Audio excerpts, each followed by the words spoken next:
Mushroom kitchen. আজকে আমি আবারও চলে এসেছি দারুণ একটা রেসিপি নিয়ে।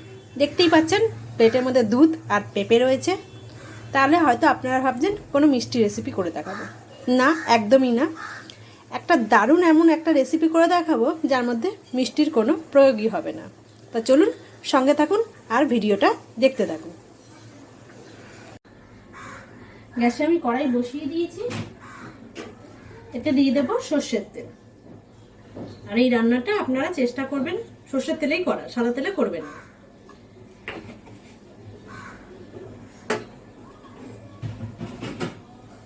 এবার সর্ষের তেলটা আমি গরম হতে দেব। তেলটা আমার গরম হয়ে গেছে, এতে দিয়ে দেবো একটা শুকনো লঙ্কা, একটা তেজপাতা আর কালো জিরে। আপনারা চাইলে কালো জিরের বদলে রাঁধুনিও ফোড়ন দিতে পারেন। আমি পেঁপেগুলোকে ঠিক এরকম ভাবে কেটে নিয়েছি, পেঁপের তরকারি বা ডালনা করলে পরে যেরকম ভাবে কাটে সেরকম ভাবে। আর একটা অর্ধেক আলু, বড় সাইজের অর্ধেক আলু কেটে নিয়েছি, সেগুলো আমি এখন এর মধ্যে দিয়ে দিচ্ছি।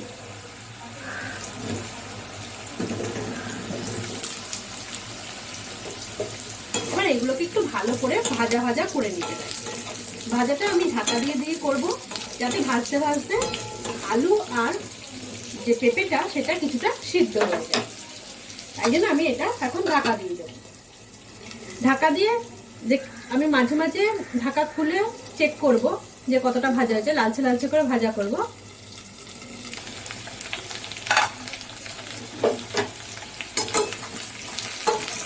দেখুন প্রায় ভাজা ভাজা হয়ে এসেছে আমার আলু আর পেঁপেগুলো।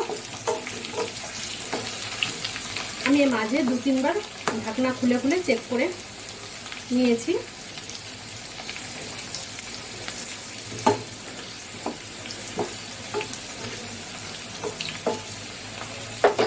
এবার এর মধ্যে দিয়ে দেব সামান্য পরিমাণে জল,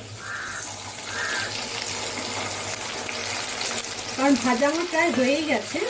এই জলটা দিয়ে আমি ঢাকনা দিয়ে ঢাকা দিয়ে দেব, যাতে আরো কিছুটা সিদ্ধ হয়ে যায় পেঁপেটা। বিশেষ করে পেঁপেটা সিদ্ধ হতে একটু টাইম লাগে, তারপরে আমি বাকি যা দেওয়া দিচ্ছি। এবার আমি এর মধ্যে দিয়ে দেব পরিমাণ মতন নুন।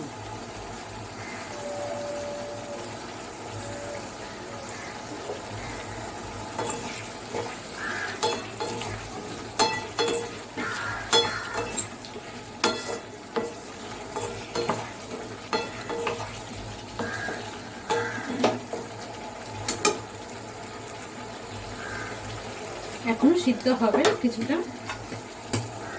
আমি আবারও ঢাকা দিয়ে দেব। আমি ঢাকনাটা সরিয়ে নিলাম। এবার এর মধ্যে দিয়ে দেব 1 ইঞ্চি আদা আর 2টো কাঁচা লঙ্কা। আমি এখানে বেটে রেখেছি, আপনারা চাইলে ঘষেও দিতে পারেন। আর যারা কাঁচা লঙ্কা বাটাটা পছন্দ করেন না, তারা কাঁচা লঙ্কাটা চিড়েও দিতে পারেন। ঠিক এইটুখানি মশলা পড়বে। এবার এটাকে আমি ভালো করে মিশিয়ে দেব।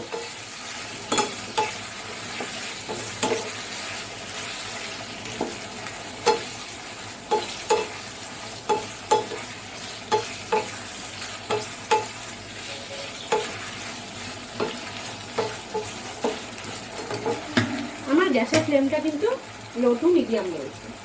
এবার এর মধ্যে দিয়ে দেব দুধ। যতটা পরিমাণে দুধ দেবেন ঠিক ততটা পরিমাণেই কিন্তু জল দিতে হবে। এখানে 1 বাটি আছে, আমি 1 বাটি দুধ কিন্তু দেবো না, 1/2 বাটি দুধ দেবো, 1/2 বাটি জল দেবো।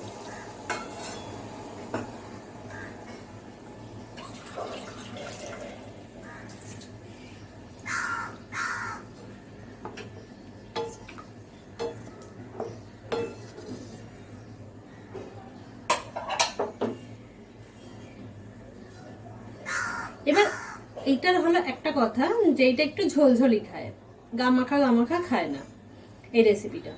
তা আপনারা যদি খুব ঝোল খান তাহলে সেই হিসাবে দুধ আর জল দেবেন, আর যদি একটু কম খান তা সেই হিসাবে দেবেন। আমি যতটা ঝোল খাবো সেই হিসাবে আমি দুধ আর জলটা ইউজ করলাম। তাহলে আমি এটাকে এবার ঢাকা দিয়ে দেবো। আমার চ্যানেলের ভিডিওগুলো আপনাদের কেমন লাগছে, যদি ভালো লেগে থাকে তাহলে অবশ্যই চ্যানেলটাকে সাবস্ক্রাইব করে পাশে থাকা বেল আইকনটিও প্রেস করে দেবেন। ভিডিও নোটিফিকেশন সবার আগে আপনার কাছে পৌঁছে যাবে। নিত্য নতুন রেসিপি দেখার জন্য সাবস্ক্রাইব করুন মাশরুম কিচেনকে। মাশরুম কিচেনের চ্যানেলকে সাবস্ক্রাইব করার জন্য, ভিডিও দেখার জন্য বা চ্যানেলের লিঙ্ক শেয়ার করার জন্য কোনো রকম কিন্তু টাকা পয়সার প্রয়োজন হয় না, এটা পুরোপুরি ফ্রি। তাহলে পুরনো বন্ধুরা যারা এতদিন আমার পাশে রয়েছেন তাদের তো অনেক অনেক ধন্যবাদ।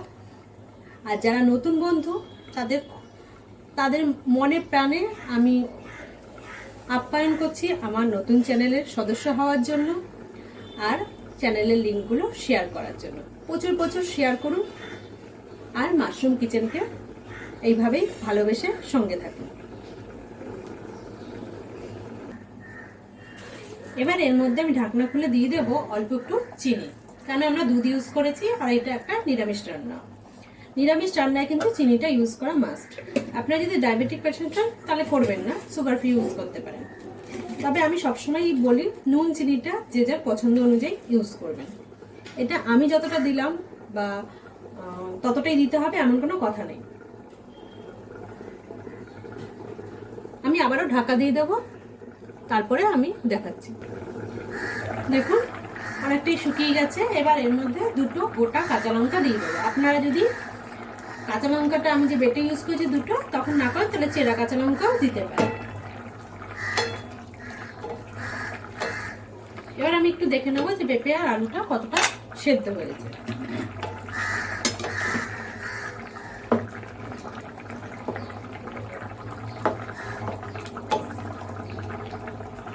পেঁপেটা আরেকটু সিদ্ধ হবে, আলুটা তো সিদ্ধ হয়েই গেছে। দেখুন সেদ্ধ হয়ে গেছে পেঁপেটা, কিন্তু আরেকটু সেদ্ধ হলে ভালো লাগবে। এইটা হলো আলু, আলুটা সেদ্ধ হয়ে গেছে। তাহলে আমি আরেকটু ঢাকা দিয়ে রাখবো যাতে আরেকটু সেদ্ধ হয়ে যায় পেঁপেটা।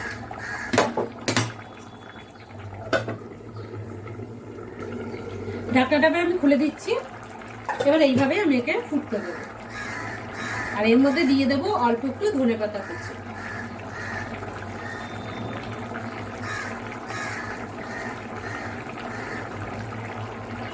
আমার এটা পুরো হয়ে গেছে পেঁপে রেসিপিটা। এবার এর মধ্যে দিয়ে দেবো অল্প পরিমাণে ঘি, হাফ চামচের মতন ঘি আমি দিয়ে দেব। এবার গ্যাসটাকে আমি বন্ধ করে দিচ্ছি।